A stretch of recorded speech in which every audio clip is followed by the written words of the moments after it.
Hola, buenas tardes. Hoy les vamos a presentar el caso de Ivana Zavala. Este grupo está formado por Ariana Rojas, Karina Rojas, Claudia Montes y Tibisay Vallejos. Descripción del caso. Ivana Zavala es una estudiante de Derecho de 19 años. Ella vino a consulta porque sufre de ansiedad, ataques de pánico, baja autoestima, cansancio constante y sensación del vacío. Ella tiene miedo a equivocarse y a sentirse juzgada, por lo cual afecta y dificulta su desempeño académico y su vida social. También ella siente que tiene que cumplir altas expectativas de su padre y evita decepcionar a su familia.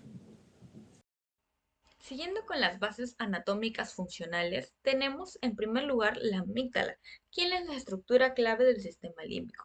Cumple un rol fundamental en la detección de amenazas y la generación del miedo. En Ivana se observa una probable hiperactivación de esta área, lo que explica su constante estado de alerta, los ataques de pánico y la ansiedad que experimenta al asistir a clases o al ser expuesta a situaciones de evaluación social, tal y como es ser juzgada por su acento. Por otra parte, tenemos la corteza prefrontal, quien es la responsable de funciones superiores como la planificación, la toma de decisiones y la regulación de pensamientos y comportamientos. Podría estar trabajando en Ivana con menor eficacia, por lo que ella tiende a tener una disminución emocional y esto interrumpe en su sistemología de forma afectiva y ansiosa. Es por esto que prioriza y fuerza su control sobre sus estudios, a pesar de que no es de su total agrado, ocasionando que constantemente se le olvide los contenidos estudiados, y esto influye en el crecimiento de los episodios ansiosos que ella tiene.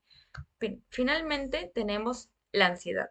Afecta directamente el funcionamiento del sistema límbico y el procesamiento del afecto al generar una hiperactividad emocional sostenida, ya que se produce una activación excesiva de la amígdala, que incrementa la percepción de esta amenaza y mantiene al organismo en estado de alerta, alterando el equilibrio emocional y favoreciendo respuestas intensas de miedo y tensión. Finalmente, la baja autoestima influye en el procesamiento afectivo al sesgar la experiencia emocional hacia lo negativo, disminuyendo las respuestas a estímulos positivos y reforzando circuitos emocionales asociados a la valoración negativa, mientras que el bajo control de impulsos refleja una desregulación entre el sistema límbico y los mecanismos de control, generando respuestas emocionales rápidas, intensas y poco moduladas, especialmente de irritabilidad debido a la dificultad para regular la activación emocional. Ahora nos enfocamos en los factores de riesgo y factores de protección. Entre estas tenemos dos dimensiones. Tenemos la individual y la familiar. Entre los factores de riesgo de la dimensión individual tenemos cómo Ivana presenta una tendencia al perfeccionismo y miedo persistente a equivocarse. Esto sumando a su vez la inseguridad por su acento natal y su timidez a nuevos entornos y nuevas personas que elevan su nivel de ansiedad social. Y ahora nos dirigimos al entorno de factores de protección, también individual, que estos factores se caracterizan porque Ivana es una joven responsable con un historial de buen rendimiento académico y su deseo por acceder a una mejor educación aquí en la capital de Lima demuestra una alta motivación de logro. Ahora nos dirigimos al entorno y dimensión familiar de los factores de riesgo y sus factores de protección. En el familiar tenemos que Ivana proviene de un entorno familiar caracterizado por la presencia de un padre muy autoritario y con exigencias constantes hacia ella, con unas expectativas muy altas, las cuales atormentan hasta el día de hoy a Ivana y la tienen constantemente ansiosa y con el miedo de decepcionar a su padre. Asimismo, la escasa expresión afectiva dentro de su propia familia ha influido mucho en el desarrollo de su inseguridad y sus dificultades para expresar su malestar emocional, como la ansiedad que ahora está presentando. Ahora nos enfocamos en todos los factores de protección. Este, Ivana dispone de una madre afectuosa y comprensiva que, a pesar de asumir el rol más pasivo, construye un importante pilar de apoyo emocional para Ivana. Asimismo, su familia le proporciona una estabilidad económica y, a pesar de no ser tan presentes emocionalmente, son un respaldo para continuar con sus estudios, lo que favorece su pertenencia en esta universidad en la ciudad de Lima. Ahora nos vamos a la dimensión social. Ivana presenta dificultades de adaptación ante la reciente mudanza, lo cual se ve reflejado en el presente constante y el miedo a equivocarse o ser juzgada por todas las personas nuevas con las cuales le toca interactuar. Y entre los factores de protección tenemos como entre estos se encuentra el acceso a la educación superior, que le brinda oportunidades para crear nuevas redes de apoyo e integrarse socialmente. También tenemos el apoyo económico de su familia, especialmente el de su padre, aunque a pesar de que este mismo aumente el estrés, no le causa otro tipo de necesidades básicas. Y el haber crecido en un entorno familiar estable le puede haber favorecido mucho a su desarrollo previo de habilidades sociales y habilidades físicas, como su hobby, que ya se ha mencionado previamente, que es bailar. Luego tenemos la dimensión educativa académica. En esta tenemos que Ivana presenta un bajo rendimiento académico, también tenemos el estrés y la presión por todo el futuro académico. Esta pérdida de motivación por su carrera y toda la ansiedad hace que se le dificulte mucho retener todo el tipo de información que tenga que acumular en sus clases y que Ivana procrastine mucho.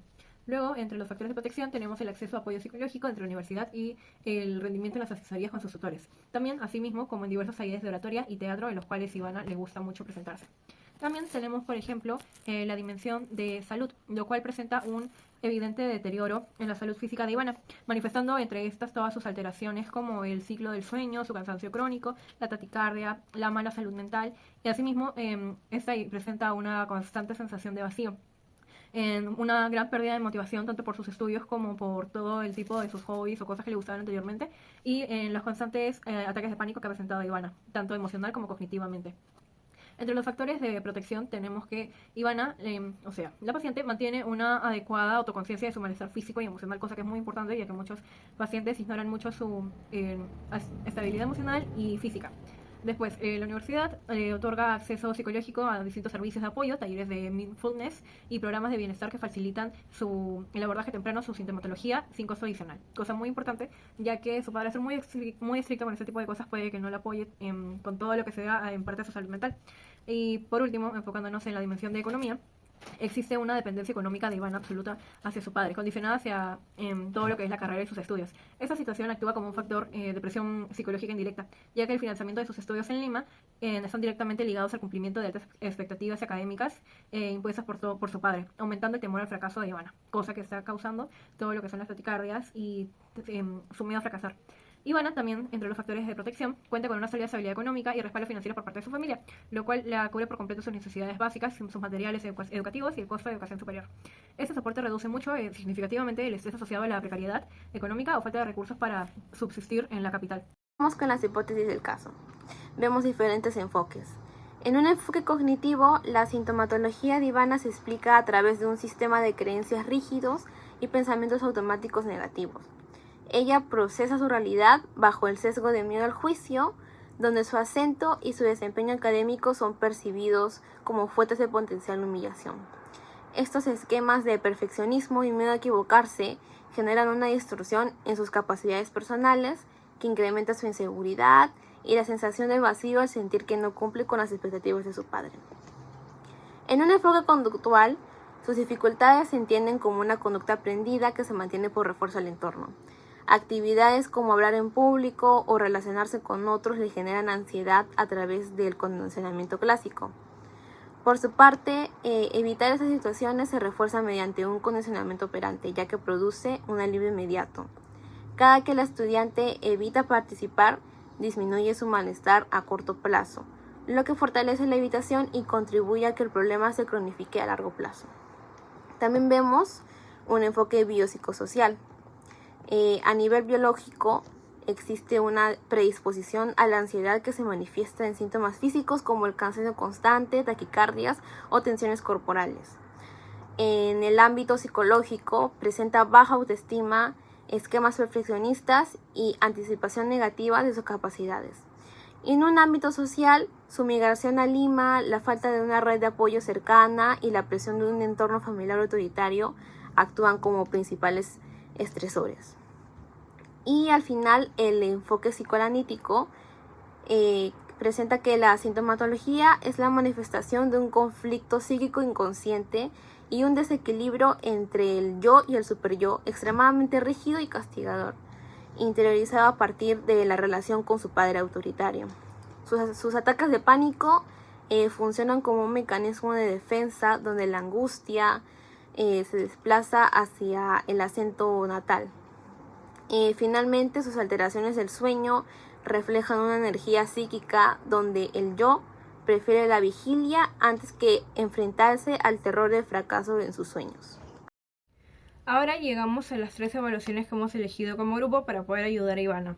Para empezar tenemos el inventario de Cisco. Este se ha propuesto con el fin de evaluar el nivel de estrés académico de Ivana, identificando los principales estresores, síntomas asociados y las estrategias de enfrentamiento que podrá utilizar Ivana a lo largo de su vida universitaria. Su aplicación permitirá determinar la influencia del contexto universitario en la aparición y mantenimiento de sus manifestaciones de ansiedad, así como orientar de manera más precisa todo el plan de intervención psicológica. Después tenemos el test de 16PF. Este se ha propuesto con el fin y el objetivo de evaluar los principales rasgos de personalidad de Ivana, identificando todas las características relacionadas con su adaptación personal, social y académica. Los resultados permitirán comprender factores que puedan estar asociados a sus manifestaciones de ansiedad, inseguridad y otras dificultades interpersonales, como es su acento y de dónde proviene, proporcionando información así para la planificación de su plan de intervención. Después terminamos con el test de autoestima de Rosenberg. Este se ha propuesto como instrumento para poder evaluar el nivel de autoestima de Ivana, identificando su aparición, cómo se valora a sí misma y el valor que se da como persona entre todo el nuevo entorno que está desarrollando a pesar de no pertenecer, como ella se siente, en esta sociedad de la capital. Y así los resultados nos ayudan a demostrar todos los factores de sus manifestaciones de ansiedad, aportando información relevante para el diseño de todo el plan de intervención psicológica orientado al fortalecimiento de sus recursos personales y emocionales. Ahora pasaremos a técnicas y métodos específicos que aplicaríamos en las sesiones a este caso. Tenemos lo que es la asociación libre, que el concepto básico es invitar a Ivana a comunicar todo lo que se venga a su mente sin filtros ni juicios lógicos. ¿Y cómo se lo aplicamos? Al hablar directamente, Ivana podrá conectar su miedo actual al acento con recuerdos antiguos de desaprobación de su papá, logrando así que lo inconsciente por fin salga a la luz. También tenemos el análisis de transferencia, que consiste en el que el paciente desplaza sobre el analista los sentimientos inconscientes que tiene hacia sus padres. En el caso de Ivana, ella tiende a ser sumisa y temer al juicio ante la autoridad. Entonces el terapeuta usará esto en la sesión como un laboratorio para que ella se dé cuenta de cómo está proyectando el miedo a su padre en sus profesores y compañeros actuales. Y por último tenemos el análisis de sueño. Para el psicoanálisis, el sueño es una vía regia al inconsciente y representa el cumplimiento de un deseo reprimido. Se divide en lo que se recuerda, que es el contenido manifiesto, y su significado oculto, que es el contenido latente. Como Ivana sufre de insomnio, investigaríamos sus pesadillas. Por ejemplo, si ella sueña que da un examen, se queda sin voz y su padre la mira frío, interpretamos que quedarse sin voz es el bloqueo de su yo ante la mirada castradora de su papá. Su insomnio es como un mecanismo de defensa. Su mente prefiere mantenerla despierta antes que dejarla dormir y obligarla a enfrentarse al terror de fracasar y decepcionar a su familia. Hemos concluido con mis compañeras que el caso de Ivana nos permitió comprender que su ansiedad, su baja autoestima y sus dificultades de adaptarse están relacionadas con la exigencia académica y con sus conflictos familiares y personales. En la evaluación psicológica ayudó a identificar los factores que mantienen su malestar emocional, mientras que la intervención psicoanalítica favoreció la comprensión de sus conflictos internos y mecanismos de defensa.